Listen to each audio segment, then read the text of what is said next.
Ahí está.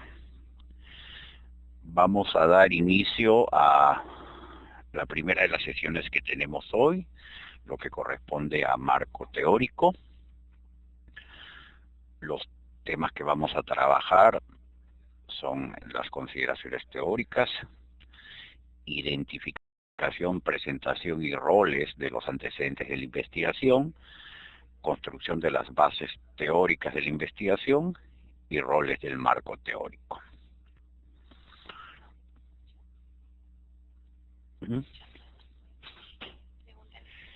¿Me están escuchando todos con claridad?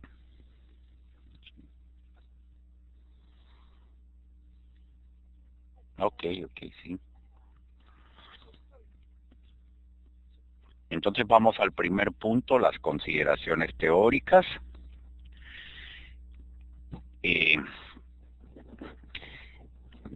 La construcción de un marco teórico no es un simple ejercicio de síntesis, sino tiene que ver mucho más con la lógica de un estado del arte sobre algún aspecto del conocimiento, sobre un ámbito de la realidad. No es solo teóricas.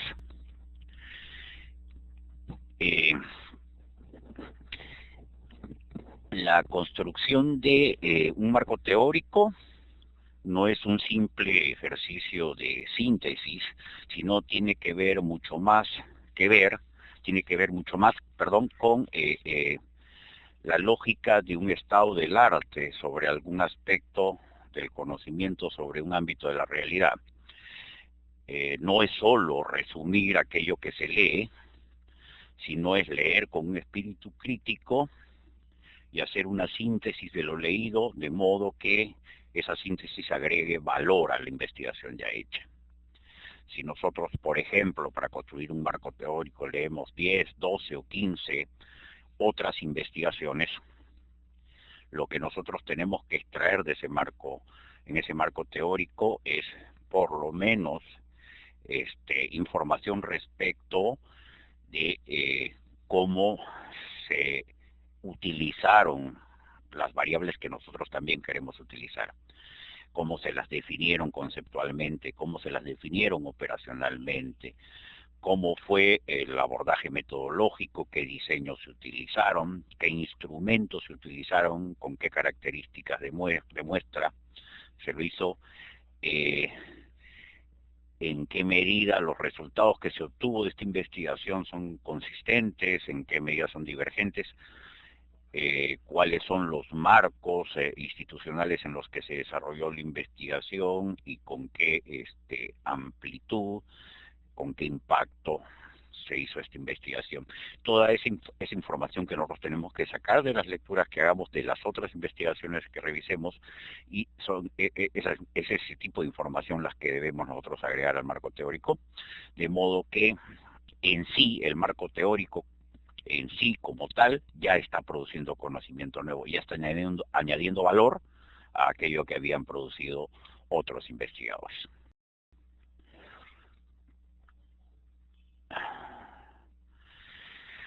En una definición muy convencional sobre marco teórico, decimos que un marco teórico constituye una reflexión crítica sobre la teoría existente y sobre los resultados de la investigación previa, sobre los antecedentes, en relación a un tema o problema específico. En efecto, un marco teórico es eso, una reflexión crítica sobre lo que la investigación previa ha aportado ya en el campo que nos interesa en términos de investigación.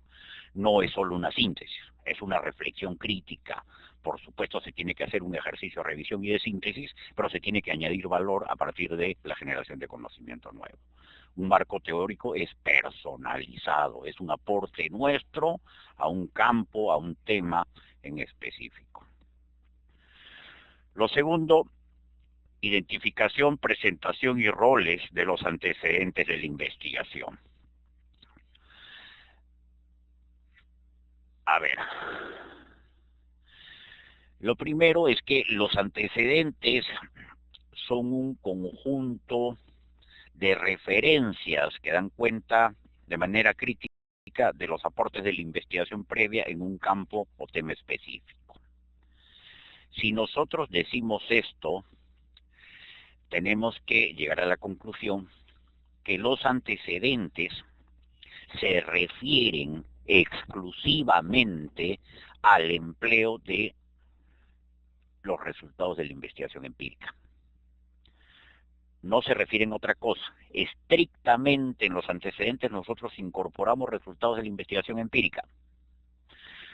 Entendemos por investigación empírica a todo estudio que ha construido información a través de trabajo de campo, y también entendemos como investigación empírica a los metaanálisis o a los estados del arte que giran en torno a grupos grandes de estudios empíricos y que establecen los alcances de la investigación en un determinado gran campo a partir del análisis de esos grupos grandes de estudios empíricos. A eso nos referimos con investigación empírica. En los antecedentes nosotros no podemos utilizar estudios de reflexión, no podemos utilizar libros de teoría, libros comunicacionales, información proveniente de magazines o de otras fuentes de la web, otras fuentes 2.0. No, no es posible. En los antecedentes nosotros utilizamos única y estrictamente resultados de la investigación empírica. Entonces un primer corte, lo tenemos ahí, los antecedentes son para investigación empírica. Lo segundo, para seleccionar antecedentes, nosotros debemos evaluar la similitud entre las variables, es decir, entre las variables que nosotros estamos proponiendo como parte de nuestro estudio y aquellas variables de los estudios que nosotros queremos incorporar como antecedentes. Por lo menos una de las variables debe ser igual o similar, porque si no, perdemos la lógica de comparación entre los estudios, ¿no? Lo tercero, hay que evaluar la similitud entre las poblaciones.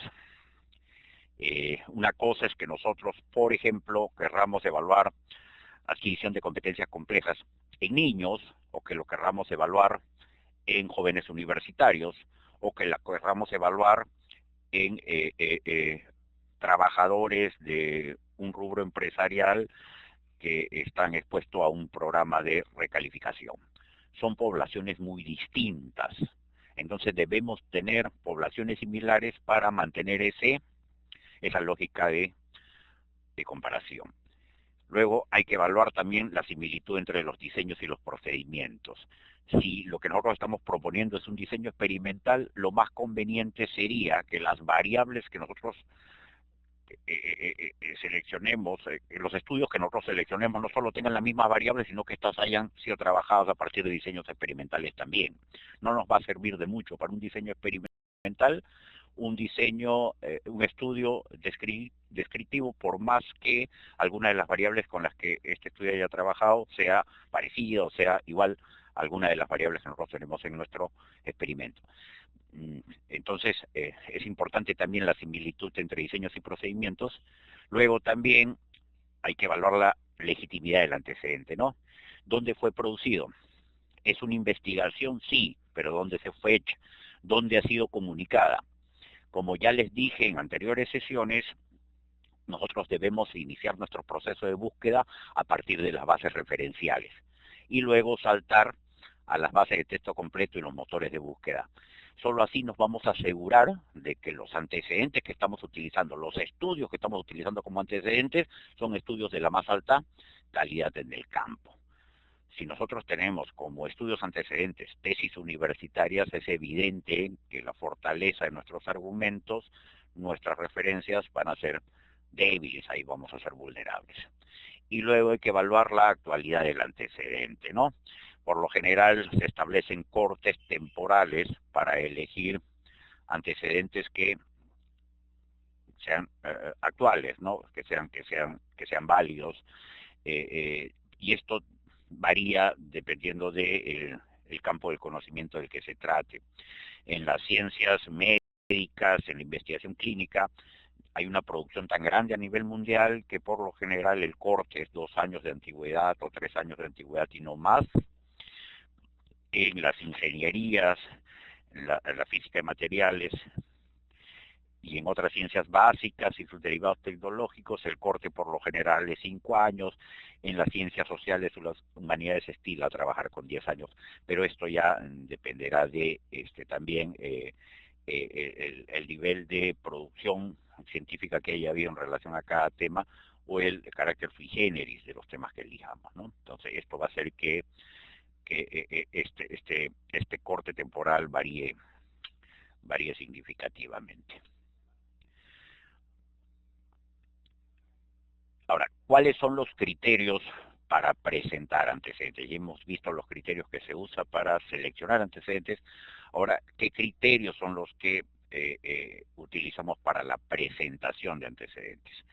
Un antecedente bien presentado, bien construido, debe incorporar lo siguiente.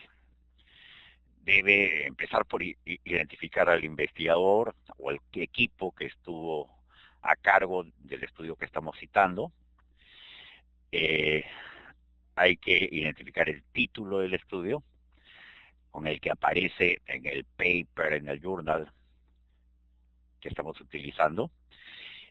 Hay que también incorporar los propósitos, los objetivos que estuvo este estudio, o las hipótesis o las preguntas centrales con los que se llevó a cabo.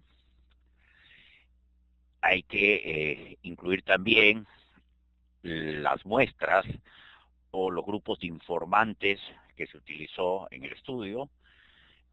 Y finalmente hay que incluir también los principales resultados, ¿no?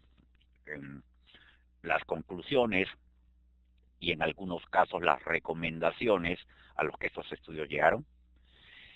Todo esto debemos incluirlo en no más de 300 palabras, no 2 párrafos, no más de 2 párrafos, no más de 300 palabras. Un antecedente no debe exceder eso, porque si no se hace ininteligible. ¿Cuántos antecedentes debemos incorporar en nuestro proyecto?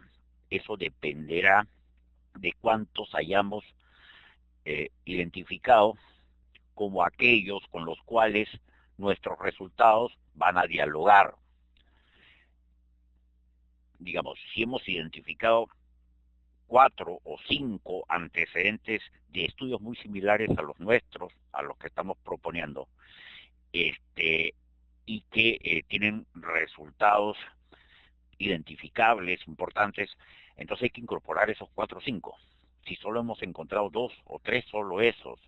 Si hemos encontrado 10 o 12, no vamos a incorporar todos. Incorporamos solo una parte de ellos, aquellos que resulten más relevantes.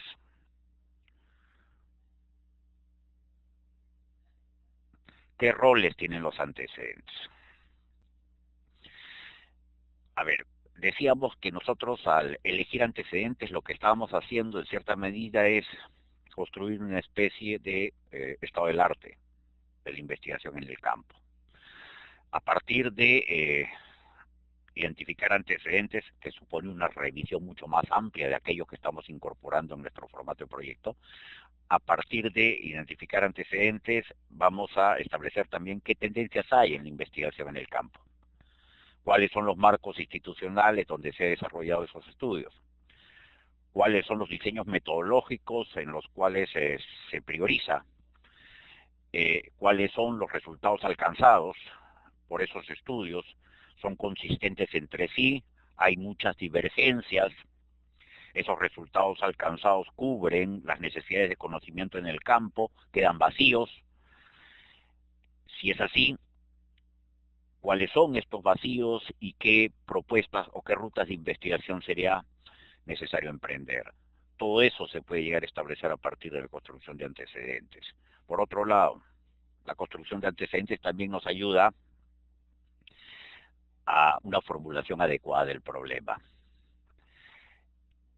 Nos ayuda en la construcción adecuada del problema, porque nos ayuda a ver cómo otros investigadores han tratado variables iguales o similares a aquellas que nosotros estamos proponiendo, cómo han formulado sus preguntas o cómo han formulado sus hipótesis, qué alcances establecen para los estudios con esas variables. Todo eso es necesario que nosotros lo tengamos claro para formular adecuadamente un problema. La construcción de antecedentes nos entrega también insumos para la construcción de nuestro propio marco de teoría de conceptos, ¿no? Cómo otros investigadores han abordado las variables, decíamos, cómo las han definido, tanto desde un plano conceptual como desde un plano operacional, cómo las piensan observar, todo eso lo podemos establecer a partir de los antecedentes. Y lo más importante, construir antecedentes nos entrega data, nos entrega herramientas para la discusión de los resultados de nuestro estudio. Nosotros vamos a discutir nuestros resultados con los resultados que hayan alcanzado otros en estudios similares. ¿Quiénes son esos otros? Aquellos que nosotros hemos identificado como estudios relevantes a partir de nuestros antecedentes. ¿Ya? Entonces, nuestros resultados encontrarán sentido, encontrarán contenido al iniciarse este proceso de diálogo y al presentarse en términos relativos en función de los resultados de otros investigadores. Lo tercero, la construcción de las bases de teoría en la investigación. La construcción de las bases de teoría en la investigación.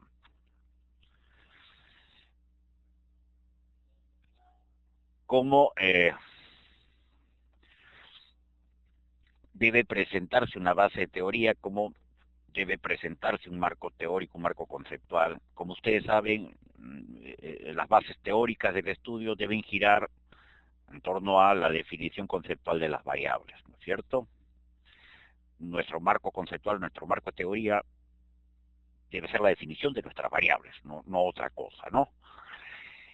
Ahora, ¿cómo presentamos la definición de esa variable?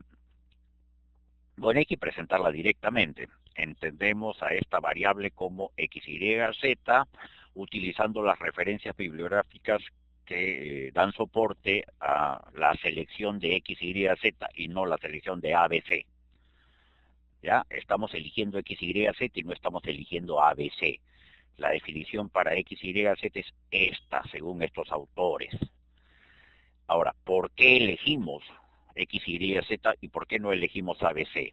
¿Cuáles son las ventajas de seleccionar esta definición y no seleccionar otras? Estas ventajas en qué se expresan, en una facilidad de presentación de los conceptos, se expresan en que la medición de la variable a partir de la definición empleada es más viable, se expresan en que este tipo de variable en determinado marco de investigación ya cuenta con instrumentos de observación validados en contextos reales de investigación, no lo sé. Lo cierto es que nosotros debemos exponer explícitamente las ventajas que supone haber identificado como definición para nuestra variable, como sustento de nuestra variable x, y, z en lugar de ABC. ¿Ya? Entonces, en resumen, nosotros debemos presentar, digamos, cuando evaluemos un trabajo de investigación, una propuesta de investigación, debemos observar, debemos ver en detalle que el orden de cada base teórica, de cada definición conceptual de variable, sea ese, ¿no? La definición que hemos seleccionado con las referencias que corresponden y la exposición de motivos del por qué identificamos o por qué seleccionamos esa definición, entre otras.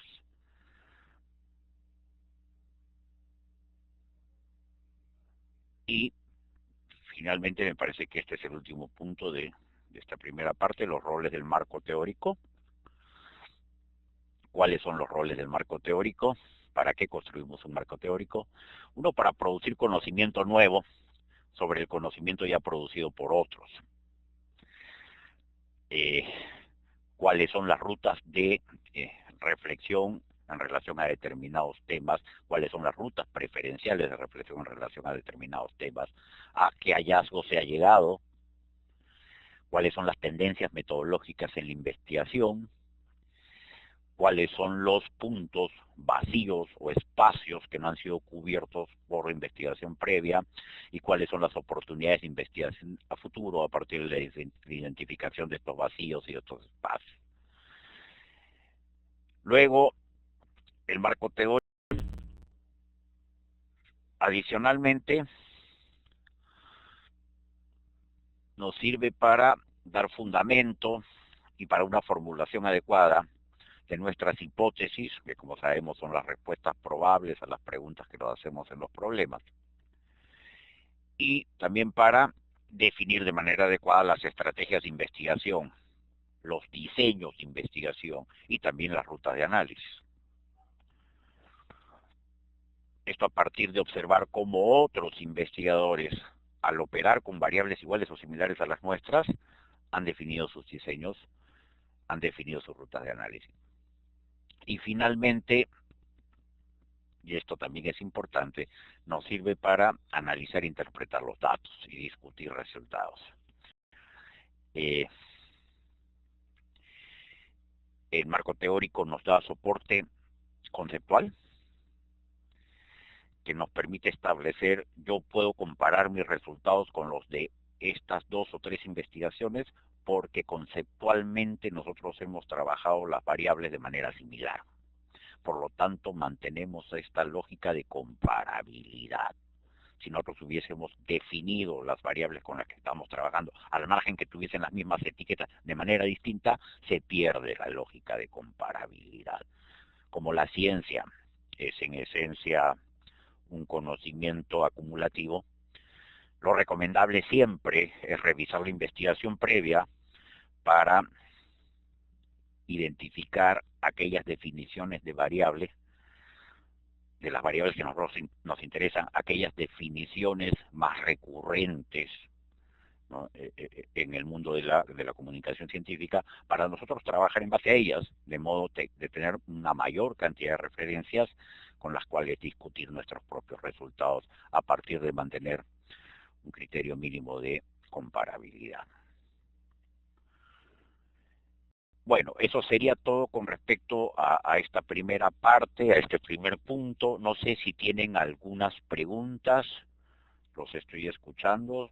Si quieren preguntarlas, si quieren hacer las preguntas de manera oral o si quieren hacerlas por el chat. A ver, el profesor Armando tiene una pregunta que dice, en el caso de salud, para el marco teórico, ¿qué antigüedad debe tener la referencia? ¿Igual 2 años como los antecedentes? No necesariamente, no necesariamente. Una cosa son los antecedentes, porque nosotros vamos a discutir nuestros resultados con los resultados que encontremos en los antecedentes. Para eso nos sirven fundamentalmente. Por lo tanto, esos resultados tienen que ser no solo sobre las mismas variables con las que nosotros estamos trabajando, recogidas en muestras y en ambientes socioculturales similares, sino que deben ser actuales. Porque, digamos, el discutir resultados de un levantamiento de información hecho en el Callao el 2017 y un levantamiento de información hecho en el Callao el 2000 sería difícil, porque en 17 años el Callao ha cambiado muchísimo, por más que se trate del mismo territorio, las características de los hechos pasados 17 años han variado tanto que harían que la lógica de comparabilidad se pierda. Sería muy difícil hacer una comparación de ese tipo. Entonces los antecedentes tienen que ser muy recientes, lo más que podamos. Pero las referencias no necesariamente. Muchas de las referencias son investigaciones, la gran mayoría de las referencias, como hemos dicho, tienen que ser investigaciones empíricas publicadas en estas bases de comunicación científica. De seguro vamos a encontrar muchas muy actuales, pero no creo que todas las que encontremos sean muy actuales. Es más, vamos a incorporar también algunos libros, algún soporte de teoría, y muchas veces estos libros tienen una antigüedad mayor, los que nos interesan tienen una antigüedad mayor a 10, 12, 15 años. Entonces, digamos, el mismo criterio no corre tanto para antecedentes como para referencias. Los antecedentes deben tener una cercanía en el tiempo mucho mayor y las referencias no necesariamente. ¿Alguna otra pregunta?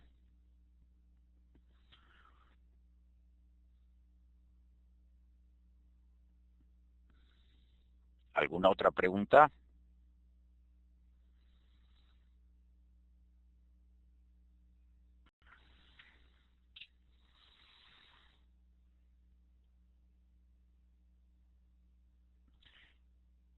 El profesor León Rivera ha hecho una pregunta. Dice,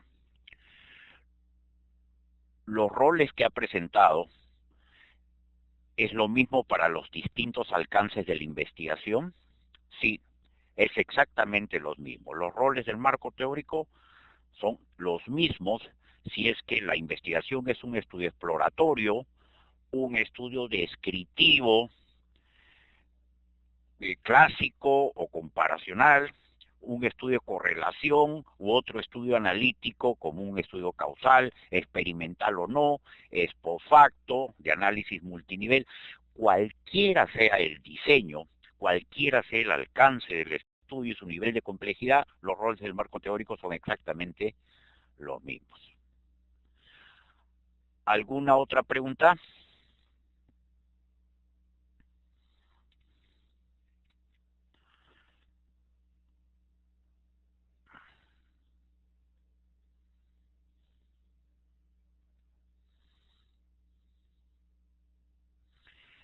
Tenemos otra pregunta que es del mismo profesor Leo Rivera, que dice, que nos pregunta si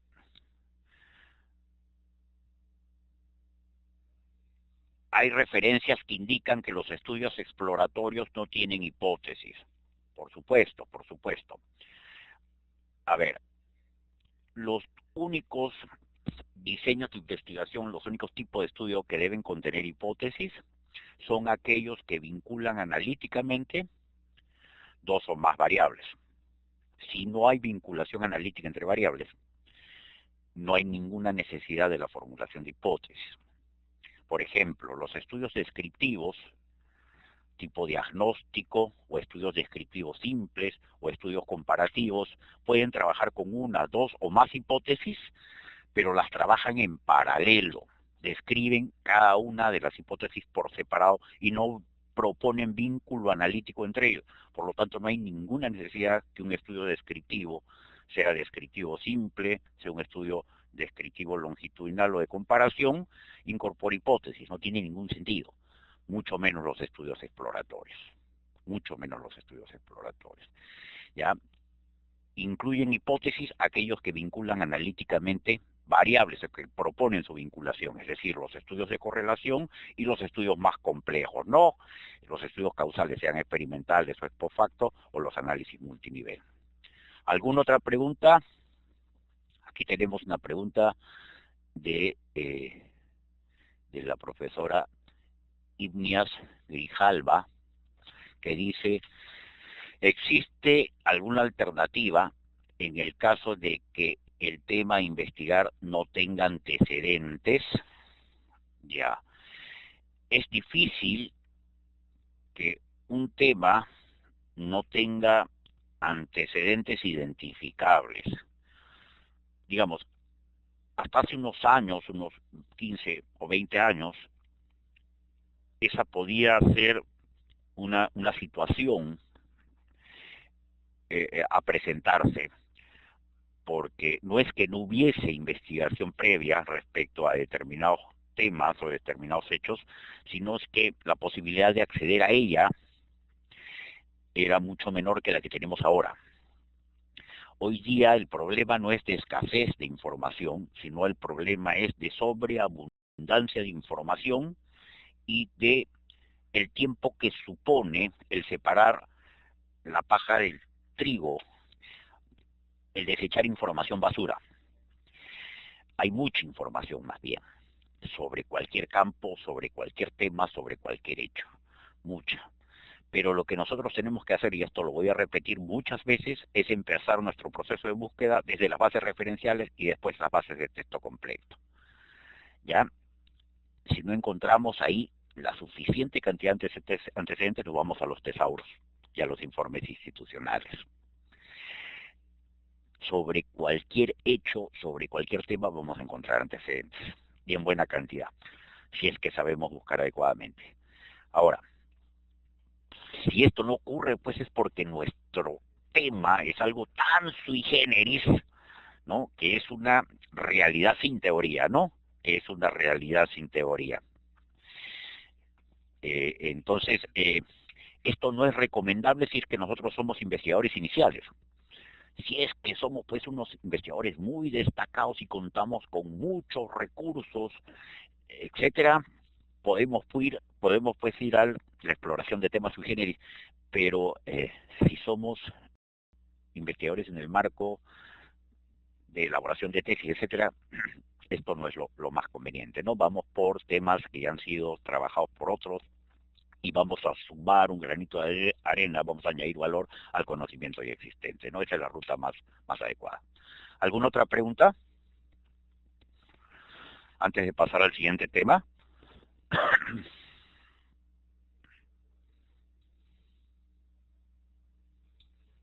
Vamos a la otra.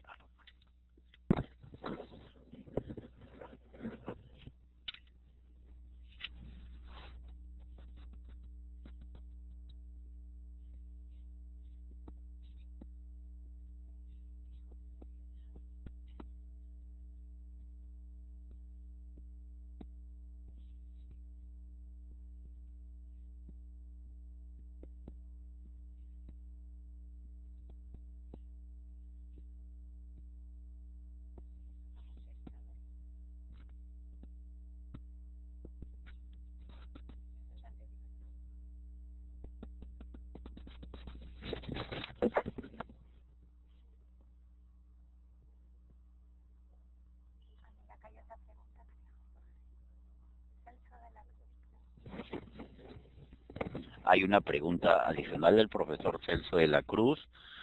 Dice si los estudiantes de pregrado pueden hacer tesis descriptivas. No solo que pueden hacer tesis descriptivas, sino deberían hacer tesis descriptivas, ¿no? A ver, en muchos países del mundo, sobre todo de cultura anglosajona, en América Latina, fundamentalmente en Colombia, hay lo que se llama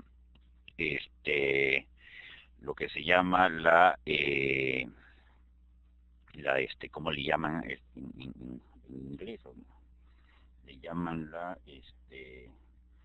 bueno, no recuerdo bien, pero viene a ser traducido como el inicio en la investigación, el acercamiento a la investigación, ¿no? Y todo este proceso se da durante el pregrado, ¿no?